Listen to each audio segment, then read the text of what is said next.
ఇప్పుడే జీ5 app download చేయండి. చూడండి మీ ఫేవరెట్ టీవీ షోస్ ఎప్పుడైనా ఎక్కడైనా. అవని పద. మేము వెళ్ళొస్తామండి.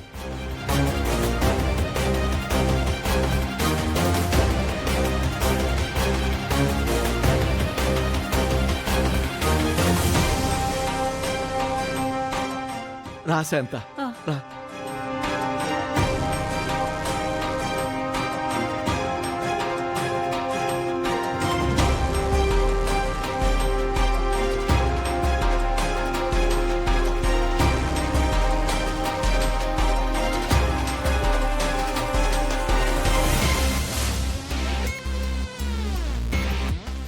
ఇదిగో తీసుకో. పద.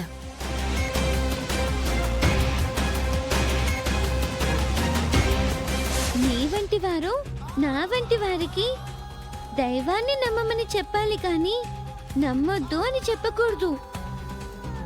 నమ్మకం విలువైనది. ఆ నమ్మకానికి అప్పుడప్పుడు పరీక్షలు తప్పవు. అంత మాత్రాన దైవ దూషణ మంచిది కాదు మేడం.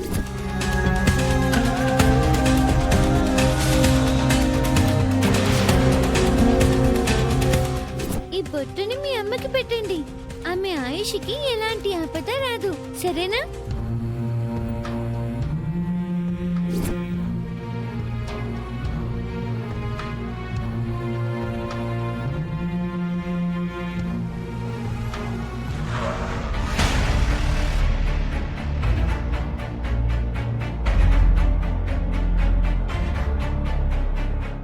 అక్కడ ఒకసారి అడుగుదాం. పద.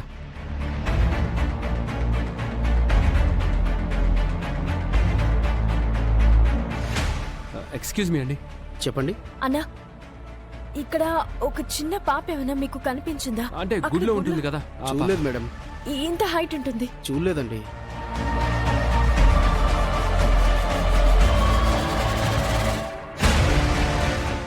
అక్షయ్కి సంబంధించిన వాళ్ళు గుడిలో అమ్మవారు, గుడి పూజారి నారాయణ గారు, ఇంకెవరూ లేరు. మరెక్కడికి వెళ్ళిపోయి ఉంటుంది? పెద్దవాళ్ళ కంటే జ్ఞానం ఉన్న పాపే అయ్యుండొచ్చు, కానీ బయటికి వెళ్ళి ఒంటరిగా బ్రతికేంత వయసు కాదు తనది. మనసుకి ఎంతో బాధ కలిగి ఉండకపోతే అలాంటి నిర్ణయం తీసుకుంటుంది. ఆ వయసుకు తనకొచ్చే ఆలోచన ప్రకారం ఏదో అనాథ శరణాలయానికి వెళ్ళుండొచ్చు. దగ్గరలో ఉన్న అనాథ శరణాలయాలకు వెళ్ళి వెతుకుదామా? పద.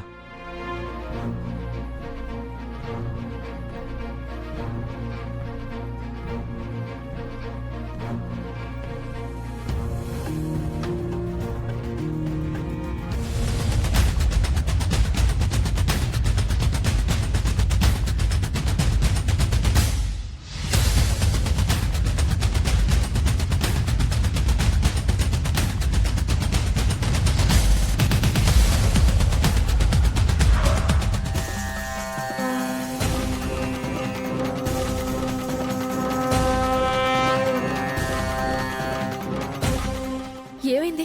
రుద్ర. రుద్రనా? అదే అక్షయ్ ఫ్రెండ్.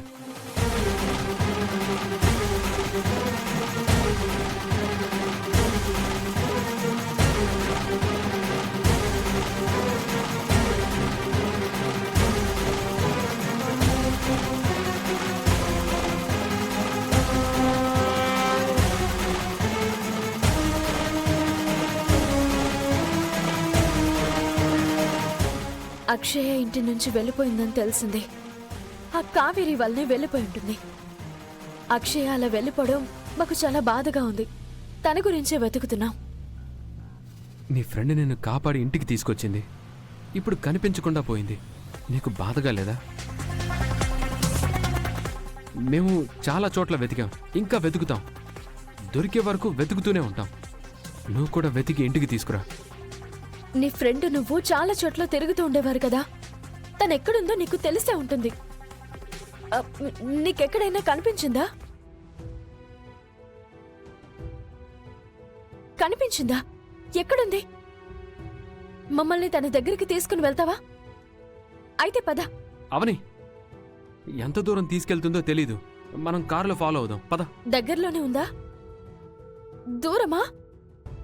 అయితే మేం నిన్ను కార్లో ఫాలో అవుతాం. పద, వెళ్దాం.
ఎక్కడుంది?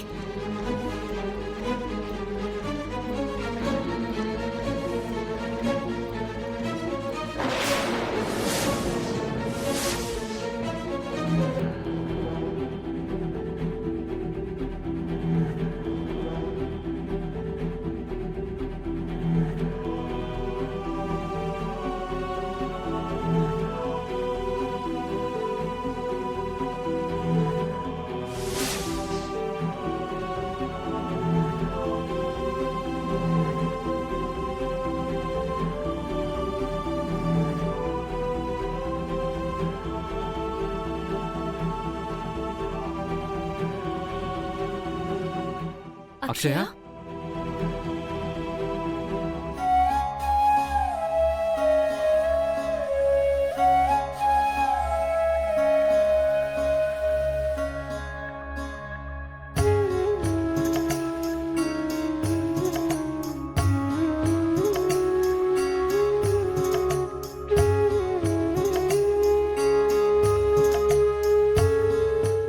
నీ గురించి మీ తాతయ్య వాళ్ళు ఎంత కంగారు పడుతున్నారో తెలుసా?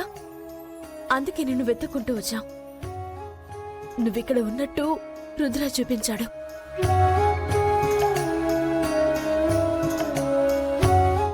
అయినా నువ్వు ఇల్లు వదిలి ఎందుకొచ్చావు? ఇక్కడుండాల్సినంత కర్మ నీకేం పట్టింది? అసలు నువ్వు ఇలాంటి నిర్ణయం తీసుకోవడం వెనకగల కారణం ఏంటో చెప్పమ్మా. నాకెవరూ లేరని నా గురించి తాతయ్య వాళ్ళు బాధపడుతున్నారు. అక్షయ్ జీవితం ఒక ఒడ్డుకు చేరేంత వరకు మనకు మనశ్శాంతి ఉండదు, ప్రశాంతమైన నిద్ర ఉండదు. తాతయ్య వాళ్ళకి భారం కాకూడదని ఇంటి నుంచి బయటికి వచ్చేసి ఎటు వెళ్లాలో తెలియక ఇక్కడున్నాను. బయటికి రావడం అంత సులభం కాదమ్మా. సమాజంలో ఒంటరిగా బ్రతకడం. ఎన్ని ఇబ్బందులొచ్చినా చిన్నతనం నుంచి వాళ్ళు నిన్ను అల్లారు ముద్దుగా పెంచుకున్నారు. నువ్విలా చేస్తే వాళ్ళెంత బాధపడతారో ఆలోచించు. మనం దూరం అయితే అవతల వాళ్ళకి భారం తగ్గుతుందని అన్ని సందర్భాల్లోనూ అనుకోకూడదమ్మా. జీ5 యాప్ డౌన్లోడ్ చేసి అన్ని ఎపిసోడ్స్ పూర్తి ఉచితంగా చూడండి.